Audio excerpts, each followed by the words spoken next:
ඒක බයික් එකක් විතරක් නෙවෙයි සහෝදරයා ඉන්ලයින් 4 සද්දෙන මාරම පිස්සුවක්. අද අපි කතා කරමු Honda CB400 ගැන.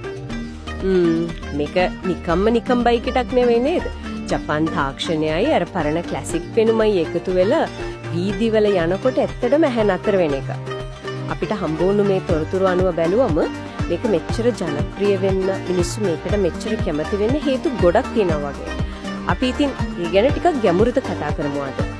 හොඳයි අපි නම් පටන් ගමු මේකේ හදවතින්ම එන්ජින් එක 399cc 4 stroke inline 4 engine එකක් වතුරෙන් සිසිලන වෙන්නේ. හැබැයි ඉතින් ඔය inline 4 කියන එකේ මොකක් හරි විශේෂත්වයක් තියෙනව නේද? අන්න ඒක තමයි කාරණාව. inline 4 එන්ජින් එකේ ස්ට්‍රක්චර් එක නිසාම එන්ජින් එකේ ක්‍රියාකාරීත්වය හරිම ස්මූත්. කම්පැනි ගොඩක් අඩුයි. විශේෂයෙන්ම මේකේ DOHC තාක්ෂණය කියන්නේ ඩබල් ඕවර්හෙඩ් කෑම් ෂාෆ්ට් නිසා හයි රෙව්ස් වලදීත් ඒ සුමට බව තියෙනවා.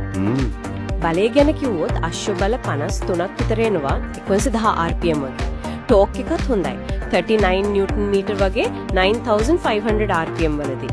6 ස්පීඩ් ගියර් පද්ධතියකුයි PGM-FI ෆියුල් ඉන්ජෙක්ෂන් එකකුයි තියෙන නිසා අර throttle response එකත් හරිම ඉක්මනයි. හැබැයි ඉතින් ඔය පවර් එකයි ස්මූත් ගතියයි වගේම සමහර විට ඒකත් වඩා මිනිස්සු කතා වෙන දෙයක් තියෙනවා නේද? අනිවාර්යයෙන්ම. සද්දේ. ඒක තමයි අර විශේෂ වහම සද්දේ. ඒ ඉන්ලයින් 4 එන්ජින් එකකින් එන හඬ.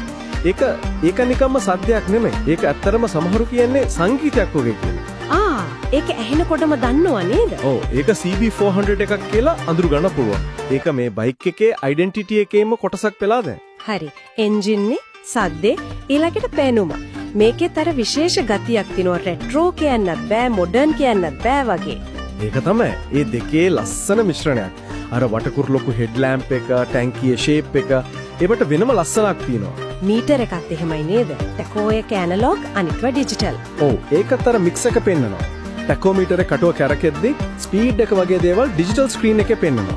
මේ ඩිසයින් එක නිසා කාලයක් ගියත් පරණ පාටක් එන්නේ නැහැ කියලායි කියන්නේ. හරි දැන් එන්ජින්මයි සද්දේ ලුක් එකයි කතා කළා. හැබැයි ඉතින් පාරේ යනකොට හැන්ඩ්ලින්, සේෆ්ටි වගේ දේවල් කොහොමද? මොකද ලස්සන විතරක් මදිනේ. ඇත්තටම සස්පෙන්ෂන් එක ගත්තොත් ඉස්සරහට ටෙලස්කෝපික් ෆෝක්ස්, පස්සට ට්වින් ෂොක් ඇබ්සෝබර්ස්. ඒකෙන් රයිඩ් එක කම්ෆර්ටබල් වගේම හොඳ කන්ට්‍රෝල් එකකුත් දෙනවා. බ්‍රේක්ස් ABS තියෙනවා කිව්වා නේද? ඔව් ඉස්සරහයි පස්සේ දෙකේම ඩිස්ක් බ්‍රේක්ස් ABS එකම එන්නේ. ඒ කියන්නේ හදිස්සියේ බ්‍රේක් කරද්දි රෝද ලොක් වෙන්නේ නැහැ. ටයර්ස් එහෙම ටියුබ්ලස්, රැඩියල් වර්ගයේ. ඉතින් ග්‍රිප් එකත් හොඳයි. හැබැයි බර ටිකක් වැඩි වගේ නේද? කිලෝ 200ක් විතර. ඒක හැන්ඩ්ලින් වලද බලපාන්නේ නැද්ද? ඔව් බර කිලෝ 200ක් තමයි. ඒත් පුදුමේ කියන්නේ ඒ බර දැනෙන්නේ නැහැ හැන්ඩ්ලින් වලදී. ඒකේ බැලන්ස් එකයි සීට් හයිට් එක. ඒ කියන්නේ ආසනයේ උස 755 මිලිමීටර් වගේ අඩු අගයක් වීමයි නිසා ගොඩක් අයට පාලනය හරිම පහසුයි. බිමට කකුල් තියන්න ලේසි.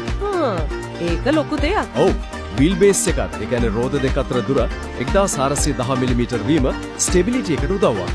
මේ හැන්ඩ්ලින් වල පහසුවත් ජනප්‍රියත්වයට හේතුවක්. එතකොට ප්‍රායෝගික පැත්ත. ටැංකිය තෙල් කොහොමද? ටැංකිය ලීටර් 18ක් එක හොඳ කැපැසිටි එකක්. තෙල් ගැන කිව්වොත් ලීටරයට කිලෝමීටර් 20ක් 25ක් වගේ දුවනවා කියලා තමයි කියන්නේ. හැබැයි ඉතින් ඕක දන්නවනේ පදින කෙනා පාරවල් අනුව වෙනස් වෙනවා ගොඩක්. ලංකාවේ තත්ත්වය කොහොමද? මේවා බ්‍රෑන්ඩ් නිව් ගන්න පුළුවන්ද? මිල එහෙම? ලංකාවේදී බ්‍රෑන්ඩ් නිව් CB400 එකක් හොයාගන්න එක නම් ටිකක් අමාරුයි. ගොඩක් වෙලාවට තියෙන්නේ ජපානයෙන් ගෙන්නපු රීකන්ඩිෂන්ඩ් ඒවා එහෙම නැත්නම් used JDM. ඒ කියන්නේ ජපාන් මාකට් එකට ආපු මොඩල්. JDM. ඔව්. රීකන්ඩිෂන් 2022 2023 වගේ මොඩල් එකක්. දැන් ලක්ෂ 28ත් 35ත් අතර වගේ යනවා.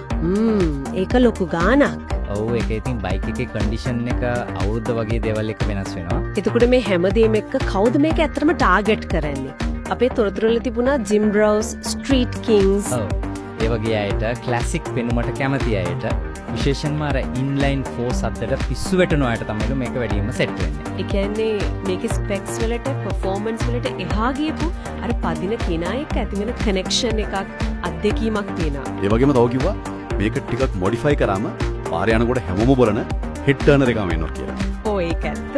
ඒකට පොටෙන්ෂල් එක තියෙනවා. ඒවනම් සාරාංශයක් ඉදිරි ගත්තොත් Honda CB400 කියන්නේ පවර් එකයි අර යුනික් සද්දේ ලස්සන පෙනුමයි ඒ ඔක්කොම කියන අර කියන්න බැරි හැඟීමයි නිසා විශේෂ වුණු බයික් එකක්. අවසාන වශයෙන් පොඩි ප්‍රශ්නයක් ඉතුරු වෙනවා. ඇත්තටම මේ වගේ මැෂින් එකක් මෙච්චර අයිකනික් වෙන්නේ ලෙජෙන්ඩ් එකක් වෙන්නේ ඒකේ එන්ජිනියරින් සවුන්ඩ් පර්ෆෝමන්ස් නිසාම විතරද? එහෙම නැත්නම් ඒකට සංස්කෘතිකමය වටිනාකමක් අර හැංගීම වගේ අල්ලන්න බැරි ඒත් මිනිසුන්ව ගැඹුරින් අල්ලගන්න වෙන දෙයක් තියෙනවද? ඒකත් හිතන්න දෙයක්.